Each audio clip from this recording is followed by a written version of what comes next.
Hi, everybody. Welcome to another episode. What if the key to your personal and professional development is sitting in your pocket right now? Welcome to the Digital Impact. Today, we are diving deep into how AI-driven tools and voice technology can transform our daily routines into powerful platforms for growth. Now, joining us is Christopher Hensley. Now, you have 2 decades in financial services, you are an established voice in podcasting, and you are the author of a compelling new book, Digital Kaizen. Chris, we are super excited to have you on this show to explore these experiences that are shaping the conversation around AI and the continuous improvement that we're all experiencing. Welcome to the show. Absolutely, Charles. Thank you so much for having me on. I'm super excited to be here. Let's go ahead and dive in. I want to get just a quick introduction to the Digital Kaizen. What inspired this concept? And I guess just basic foundational. What is it and what inspired it? Yeah, so as a financial advisor, I was an early adopter of AI and ChatGPT, where others kind of stuttered a bit and held off, what are we going to do with compliance and that sort of thing. I went the other way. I said, the train's already left the station. We will figure it out. But went ahead and dove feet first into it. I had myself and my assistant at the time, data analytics certified through Vanderbilt on both prompt engineering, but also data analytics, right? And so we were early adopters on the voice technology, the note taking stuff. But the book kind of was born sitting in my car, right? Sitting in my car, sitting there talking to my phone and being in a conversation with ChatGPT, right? And realizing that some of the things that I've downloaded right after a meeting before they slipped out of my head and saved them into a voice note were some of the most important connection points with my clients. If you do that more than once, you start to notice patterns. And AI is a pattern recognition tool, and it's very, very good at it. And so digital Kaizen is the idea of small continuous growth, personal growth. But we've sprinkled in a couple of other things there. We've sprinkled in the idea of the second brain, the extended mind, and then putting AI on top of it. And that's where it's, different than when we've heard of Kaizen in the past through Toyota and continuous, efficiency, lean management, right? This is putting not just your voice, audio, it's also putting your own personal voice, right? Making sure that you're not losing yourself when we're interacting with AI. Now, when you talked about extended mind and second brain in your book, we look into those ideas and how they very practically change how people and businesses operate.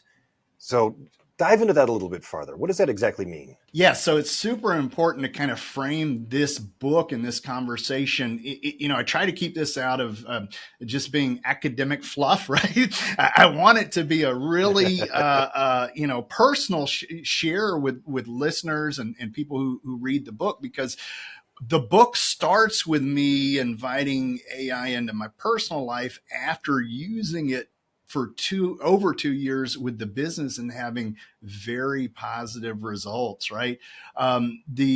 What I've done is I've taken what I call the 3 pillars, and that's going to be the extended mind. This is the idea that thinking doesn't just exist in our brain, it happens outside of our body as well. Think about when you go, how many times have you gone to the gym, put your headphones in and listen to a podcast, right? We've all kind of been trained to do that. A lot of our best thinking happens in the shower, right? Or driving in the truck, or being in an extended conversation with other people, not just yourself. And you see that conversation change when there's a dialogue. That's the part of it that's the extended mind. That's one part of it. There's so many different aspects of that. And then the second one that's also a pillar is going to be the second brain. And that's been made famous kind of by Tiago Forte. But even when I read Tiago Forte's book, I heard a little bit of the GTD, getting things done, baskets, efficiency and production and stuff. So everybody kind of builds on top of everybody else. But going back to these two concepts, the idea of, your brain's really only made to juggle about 5 to 7 concepts at one time. It can't do more than that, right? So it's good for thinking, insights, creativity, not so good at memory and storage, right? And so the idea of the second brain, of being able to set up a system to capture the things that are most important to you, and then go back and revisit either through tags or there's so many different ways. And then that third pillar is Kaizen. And that's the one that is small, incremental growth, personal growth. But putting it on steroids by now that we've got ChatGPT and AI, sprinkling AI on top of it. And when you combine those three things, I think I've found something. It's not just me, other people are realizing this, that is very strong as a system to go back and find insights, areas that are repeated patterns, not just in your business, but also in your personal life. Yeah. I noticed that some of these AI systems, like Notebook LM, I'm a big fan of that. And even Foxit right now, the Foxit PDF editor, has the ability to create these audio overviews that sound like real life podcasters. They give them real voices and everything. And as I was listening to one of them, I realized I had been training my brain for probably decades now to capture, understand, and remember content from podcasts, because that became my preferred method for consuming new information. So it was such an easy flow to pull in these AI tools, simply listen to a conversation, and suddenly I'm remembering details that I probably wouldn't have remembered otherwise if I had just read it by itself. I love that. And you're able to hit pause on that thought, right? So once you use Google Notebook or Notebook LM, right? I'm afraid to say the G word. My phone might turn on here. So using Notebook LM, right, is huge, because not only are you you're hearing this dialogue, this conversation, it's thinking about it in a way that maybe you've started, but there's other aspects to it. You can go back to it. So that in itself is like creating a second brain. In fact, for your listeners, when we're done with this, I'll email you a link, and it's a long link, or else I would just say it on the air so people would have it. But I wanted to come up with a way, before people read the book, because I've got some prompts that you can use, and I'm using things like fireflies and Avoma and audio captures.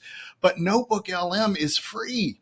And you could just download it on your phone. And so one of the things that I have is it's a digital fast track for Digital Kaizen.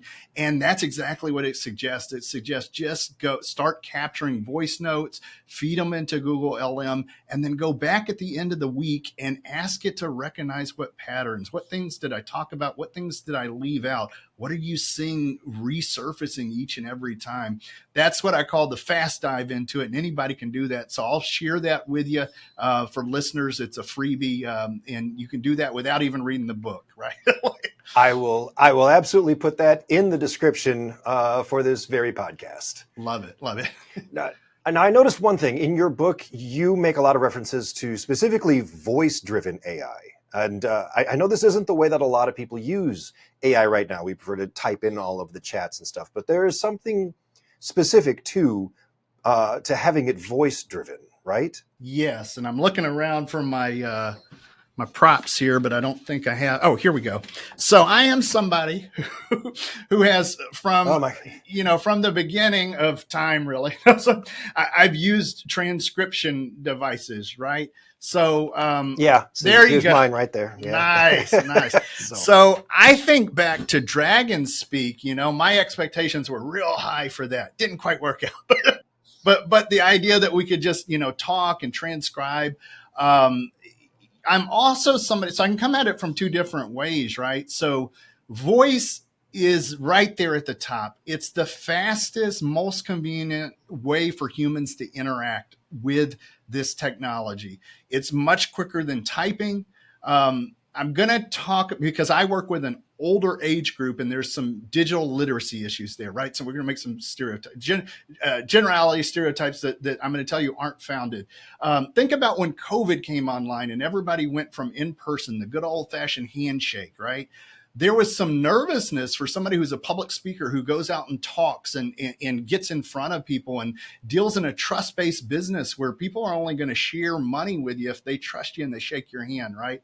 So as we moved from the physical world into the remote world, how is this going to work? We're going to lose some of the communication skills that we have through body language and the things that aren't necessarily, making it onto the radar when we're on these remote recordings, right?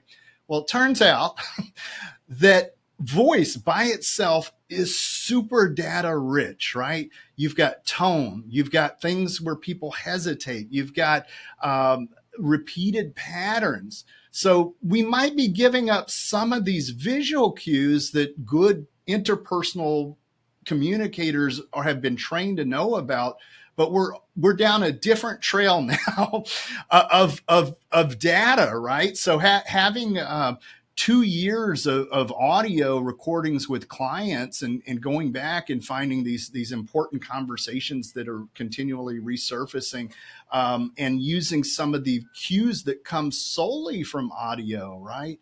The other thing I'm going to talk about is raw data. Voice is raw data. In its purest form. And one of the things that I do in the book is I encourage people to just start capturing, just start recording. You're sitting on a gold mine of data. You don't know what's the most important thing that you're making notes on or recording right now. But when technology catches up in the future, we can go back and analyze it, right? Being open to that, being open to the idea that data is gold, is huge. And there's things that are unique to the audio part of it that are raw. We always have that editor that's in the back of our head that when we're typing, you've got spell check, you've got things that are going back and correcting as you go, and it slows us down. When you just voice dump, right, to a recorder, often you're going to pick up the most unedited, those thoughts that have bubbled up like a rough draft. And yes, we'll go back and we'll filter them and we'll distill them down to some of our strongest thoughts. But some of the ones that you might have crossed out or not put, actually typed out, they come out through voice, through dialogue, through talking. And so in some ways, it's a different, rich data than just text or typing. You are true. There are certain nuances that are in a human voice that you're never going to really get with just typed words alone. And we all know this because we've all experienced it. We've all received a text message or an email, and you looked at it and just immediately thought, oh my gosh, that person's such a jerk. I cannot believe they said that to me. But that wasn't the intention at all. And when you hear them actually say that and you put the tone behind it, all of a sudden you're like, oh, and it completely changes the whole context of the message. So yeah, absolutely. I agree with you that tone is very, very important. And oftentimes you're only going to get that with voice, even without picture, because again, once you add picture onto it, now there's a whole third layer of emotion that's going to come through. But even without that, just voice alone, I think transmits a tremendous amount of emotion. 100%. And that's what we lead in the book, is opening up, being open to hitting record. It's not something that, there's we can talk about privacy issues and all the, the stuff that we need to be aware of. But I'm inviting people to take that step, get out of their comfort zone and just start recording, because you'll be surprised at what you find when you dive into it. Now, speaking of, we know that the financial services sector is very heavily regulated, right? So what are some real world examples of how AI has sort of improved compliance or compliance and efficiency within your own work? Yeah, absolutely. So as a financial advisor, we're one of the most heavy regulated industries out there, right? I think we all remember when the buzz came out about the lawyers who had used ChatGPT and there was an hallucination and they had actually filed a brief with that in there. As a financial advisor, those, law, finance, right?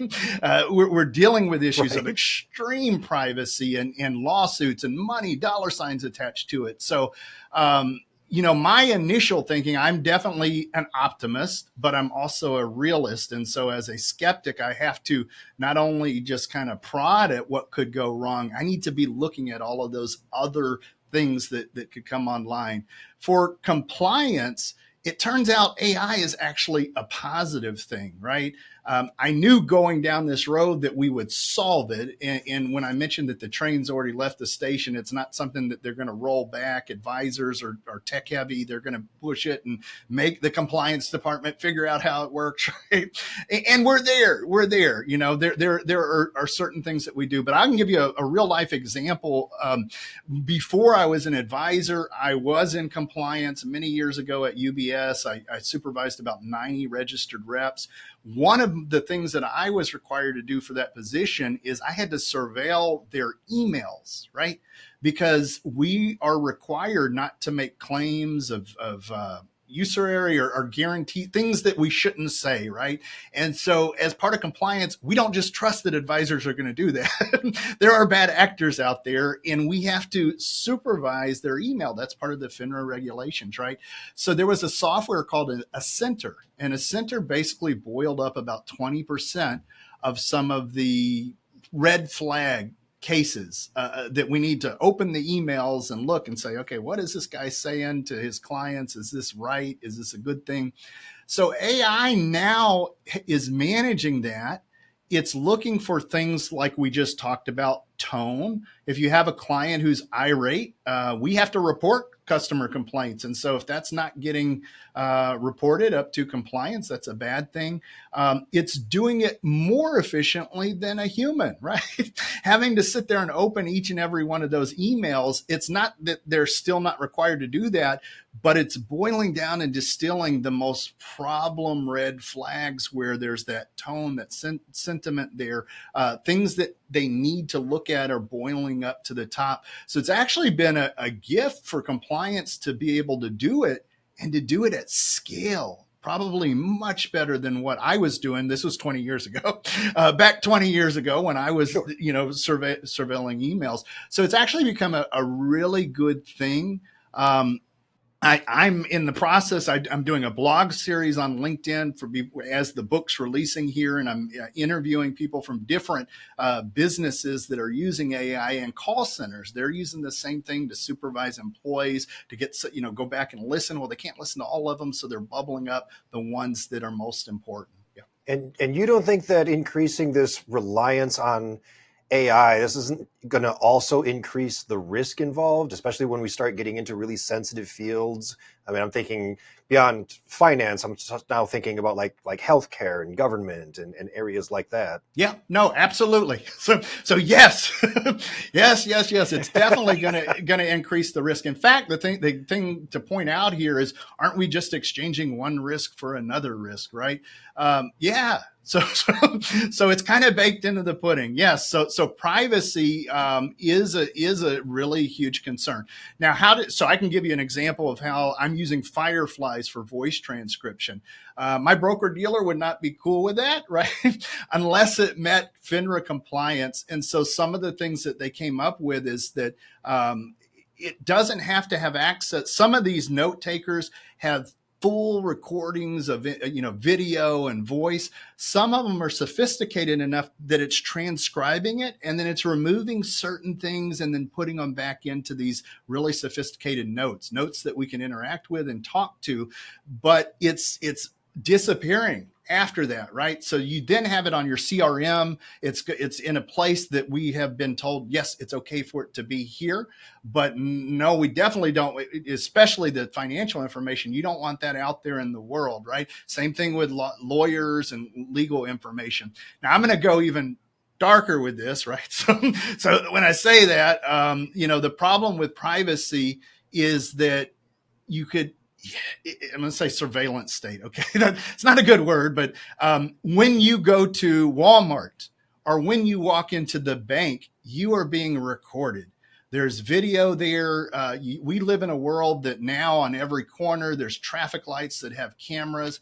So I'm not saying this is not saying that that's a good thing per se, right? But I am saying that the issues of privacy, it is a thing that we will be dealing with. And agency is super important. So that's the thing. One of the other things that I encourage in the book is raising your hand and becoming having agency for these ethical issues that we have with AI, right? Privacy is one of them. But instead of just raising our hand and pointing to it and say, hey, that's a problem, invite AI in and then get a seat at the table. And this allows us to shape what guardrails we should have around those things, right? You addressed privacy. There were certainly other concerns that I had when it gets into these much more sensitive areas, for as far as what AI is able to control, what kind of decisions AI is able to make based on those, and what happens when it makes a mistake. When a person makes a mistake, which obviously it happens, we feel like we have somebody to blame. When an AI makes a mistake, are you just blaming the system? Are you going to get angry at the company for having involved themselves with this system? Like I have no idea where you would even shift the blame if something terrible were to happen. And I feel like it's bound to happen at least once, right? Somebody somewhere in one of these companies is going to have an oops moment where AI did a thing that nobody expected it to do. Hopefully it won't be near as bad as like Microsoft's Tay tweets when that went out on Twitter. That was just a nightmare. So hopefully it won't be quite that bad, but it's going to happen at some point. And I fear that when a person makes a mistake, it's usually on a small scale. When AI makes a mistake, it could be at a much larger scale, because that's what it deals with is large scale issues. 100% agree with that. So this is part of what I talk about in the book is thinking of and I talk about the guardrails that we need to put in place as we responsibly use this technology, right? One of them is thinking of yourself as an editor. You think about journalism 101 when we were back in high school, and somebody writes an article, and before that article sees the light of day, the editor's responsibility is to sit down, fact check it. Well, every time you hit return on an email, guess what? You're an editor, and that's about to go out into the world and live out there forever. When we've heard of the examples I used earlier about hallucinations, that's a real problem. It's getting a lot better, right? But it's a real problem. So you have to assume that the output that you're getting from the AI models, right, the LLMs, is wrong. So it's not going to be every single time, but it might. So what you have to do is look at it as an editor, and you should be doing that on your emails. You should be doing that on anything that lives out in the world that you put your name on anyway. That's my own personal opinion. But no, I'm with you there. Absolutely. Like 100%. but be that as it may, with the case of the hallucinations, we have to assume that some of this stuff is going to be wrong. And so then we have to go back. And some of the things we can do is fact check it ourselves. Ask it to prove itself, right? If it's citing things that sound a little wonky, go back and give me sources, show me where you pulled this information from before it enters out into the world, and I'm willing to sign off on it as even a memo, right? Thinking about it as a positive form of skepticism, of always double checking and looking. But you're 100% right. We're gonna see that worst case scenario at some point where some company sends out this massive email and that sort of thing, and it'll happen. It'll happen for sure. That's one of the reasons I put that list of guardrails in there, is things that we need to practice to as we take our own responsibility for using this technology. Yep. All right, so that covers what's going on AI on the business side. Let's transition over to the personal side, right? Yep. So you raised some really interesting questions about what happens when we invite AI deeply into our personal lives. So what have you learned from that, from your own experience using it? Yeah, so that is where the book actually picks up, right? Because I've had such a positive experience with inviting AI into my business life. It's hard to go back and say, well, it's actually helped a lot for a solo entrepreneur who had one assistant, right? It's been a huge way to scale my business. And so I asked the question, well, what if I actually did invite this into my personal life? And so that's where Digital Kaizen begins. It's the idea of capturing all of these moments, not just in your business, but even in your personal life, recording it, doing voice journals. I've got my BAI band here, right? So this is the technology that I've been wearing around that's been recording outside of work. And it's been capturing to-do notes for me. And it's fantastic. I've had that since May. But the way that I'm using the Digital Kaizen, the most exciting things for me isn't really even the technology. It's the insights that have boiled up from my own personal life, things that I've missed, moments, whether it's, talking to my son, talking to my wife and my relationship after being married for more than 30 years, things that will bubble up that I might not have caught with just a single eye. Going back and looking at these moments and filtering them down has made significant impact in personal growth and transformation. Well, you already know what I'm going to ask.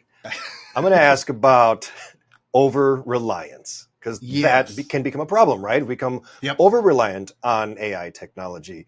And there's already studies out that show over-reliance on AI technology can actually reduce your ability to think critically. So how do you balance that danger? Yes. So 2 things on that. So the study that's real popular right now is the one that MIT released recently. And I actually wrote a long form rebuttal on LinkedIn. So I would encourage people to follow me on LinkedIn and you'll see a real nice rebuttal to that. But what I lead with is, since technology's been around, think back to Socrates when he said writing was going to prohibit us from using our memory. The idea that calculators were going to stop us from doing math. Often we'll see these patterns of fear when technology is involved that may or may not be grounded, right? This one I would say, yes, it is grounded. But even though I did that article, that's the risk, right? Is that AI might make us dumber, right? That was the claim in the MIT article, that AI might make us dumber. I'm going to say MIT wouldn't actually let them use that word, but that's right. Exactly what that report That's what they were trying to say, right? So, it's the idea that anybody given back free time, what do you do with that time, right? And so as a society, people who are high performers, who are doing, lifelong learners, if they're freeing up cognitive bandwidth to do other things that are moving them forward, then absolutely it's not going to make us dumber. It's going to make our lives richer. Now, I'm going to agree with some sense, because if their responsibility when you go to college is to learn, and they're getting papers back that are being done by ChatGPT, are they thinking, right? That's a gray area, but that's an important question to ask for sure. Is it okay if I piggyback? So that one is the MIT study for sure is a huge one. But in the book, one of the chapters that I write about was, I don't know if you saw this article that came out first from Rolling Stone and then Futurist magazine picked it up, but it talked about people who were using AI for things like, companionship, worship. One person thought they were talking to God through interacting with ChatGPT. That's scary. Right? That's a scary thing. And so I address that head on. So there is a limit, is what you're saying. You actually do have a line. Yeah, absolutely. It doesn't seem like that, right? After having this conversation, but no, absolutely. So that is scary. And, the way I look at it is that there are people that are going to be pushed in a certain direction no matter what, whether it's drugs, bad behavior, or ChatGPT, right? They are mentally fragile, and there's going to be one thing that cracks, and maybe they're reasoning or cognitive abilities aren't going to come online, and they might have these instances where it's the trigger that drives somebody into something like schizophrenia or bipolar or something like that. That's a huge concern. Absolutely, we need to be concerned about that. And that's one of the reasons I have that entire chapter on getting these guardrails in place, things that we can do. I talk about keeping our own voice. And I want to make this clear as a Gen Xer, I see it going two different ways. It's either going to be Skynet or R2D2, right? I'm rooting for R2D2. Okay, Aren't we all? I'm an optimist, and I don't think we're going to be able to roll it back. So, but it's super duper important to keep your voice. That's why I start the book with the voice, and that's why it's all about voice, and it's not just the actual voice, right? It's your individual meaning. Don't give up meaning to AI. There are things that we can delegate. Meaning's not one of them, even though it's really good at high pattern recognition, finding things, reflecting things back to us that are already there, right? That's huge. But having that gut feeling, right? That gut check is always a good thing. Looking at it as if you're an editor. Putting these guardrails in place is going to be even more important as the technology gets better and better, for sure. There was a comedian that had a really funny bit where he talks about how reliant he'd become on GPS to find his way around. He says he can't even drive 5 miles away. He's got to turn on his GPS, plug in his coordinates, and then follow the blue line. And he laughs and he says, do you remember the days when we used to go to MapQuest and print out maps, and we had sheets of paper that you would unfold? And he says, and it was like you were a pirate following a treasure map in order to find your way around. And I really thought about that because it was funny at the time, but then I thought about it later and I was like, what would actually happen if I were out on the road and my GPS gave out? Am I suddenly no longer capable of finding my way around because I don't have my GPS anymore? And it's an interesting thought. I personally believe I would be fine. I know how to navigate the roads. I actually know how to do this. The GPS makes it a lot easier. I don't have to think about it. I can just follow. But I can absolutely still navigate a map because I learned how to do it in the beginning. So I guess as far as that goes, if we're talking about using AI in school, you need the foundation. You need to know how to learn, and you need to know how to study. You need to know how to find your own paths and your own truths before you start relying on AI and its opinions on what it thinks you should be doing. Absolutely. Absolutely. I'm laughing at the GPS thing there because I remember that joke and that comedian. 100% right.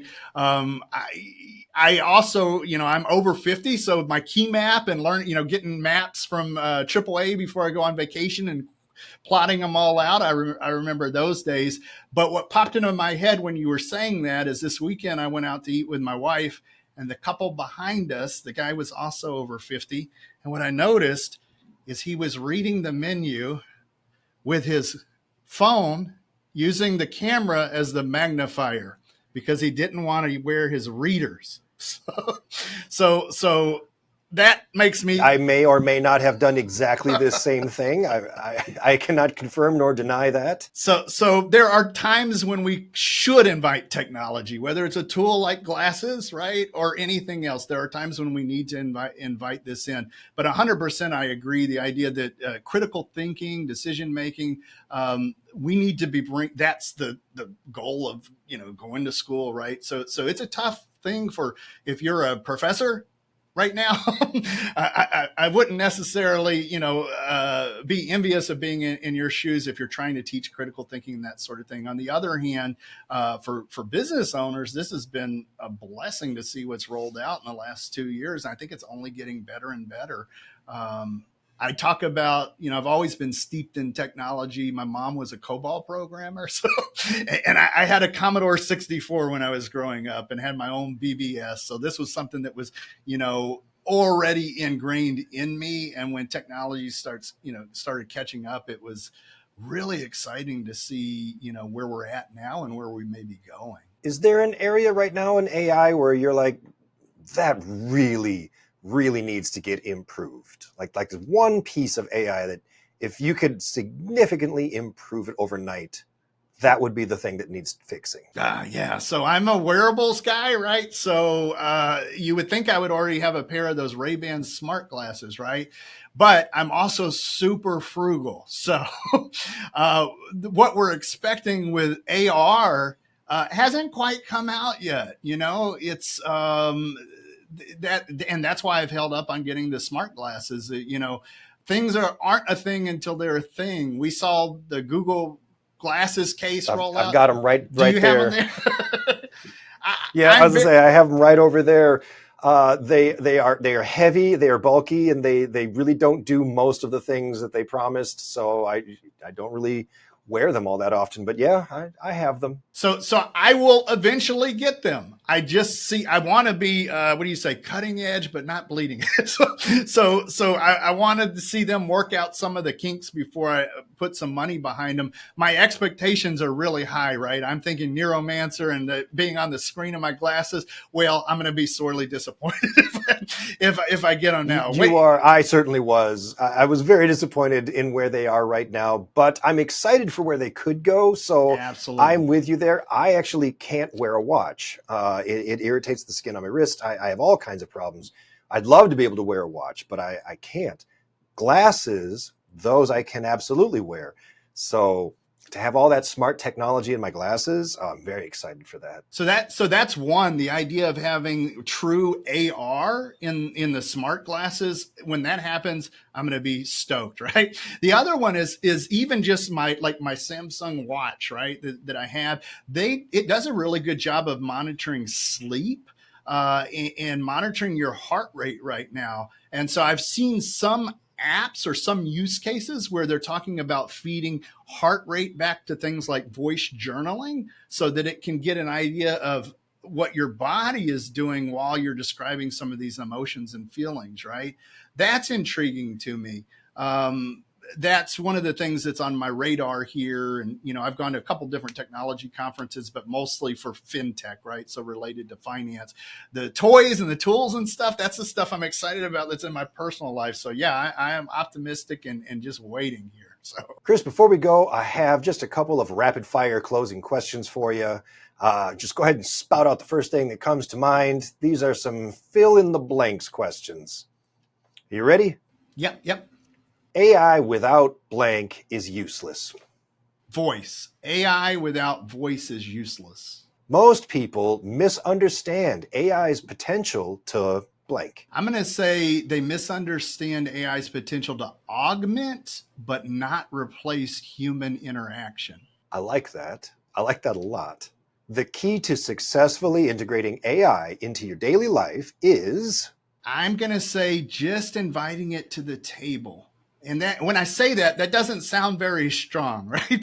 But I think there's this hesitancy. We've seen the last, 2 or 3, AI has been around for more than 20 years. But as far as what we've seen with ChatGPT and the kind of explosion we'd have over the past 2 years or so, there's still this nervousness from bringing it from the business world into your personal world. And so I challenge people to invite it to the table.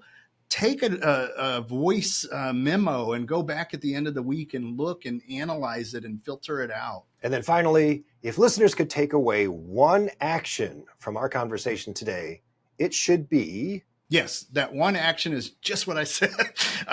Record, hit record, right? Save it now, have those conversations, say it out loud. It's funny the way that we're processing this data. I'm thinking about the BAI bracelet that I have, right? It's really good at capturing thoughts and things that you say out loud, but it's making me go and kind of narrate my life to make sure that it gets transcribed well, right? So I encourage people to capture this because at some point in the future, you don't know what part is going to be the most important thing to go back and look at. And so hitting record is step one, I would say. I would challenge people to do that. Yep. I like that too. Also, I feel like that was an easy question because the answer should have been go buy my book.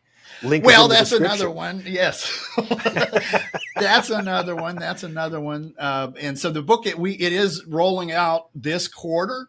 I actually have another one that is being written that is Digital Kaizen for financial advisors. So this one is more about my personal life and how anybody can use AI to use this system and surface those personal things. The one I'm working on is a bunch of interviews with financial advisors, how this technology has worked, and then also talking to technology thought leaders in this space and kind of mirroring them together. So, to be continued on that. So. To be continued. You know what? I look forward to having you back on the show when we talk about that.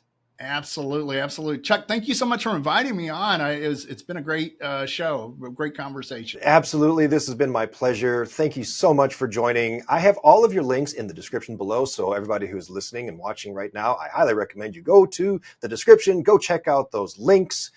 And to Chris, I can't thank you enough. This was a lot of fun. Absolutely, Chuck. Thank you so much for having me on the show. To our listeners, remember the future of growth is literally at your fingertips. All you have to do is hit the record button. Until next time, keep innovating, stay curious, and continue making your digital impact.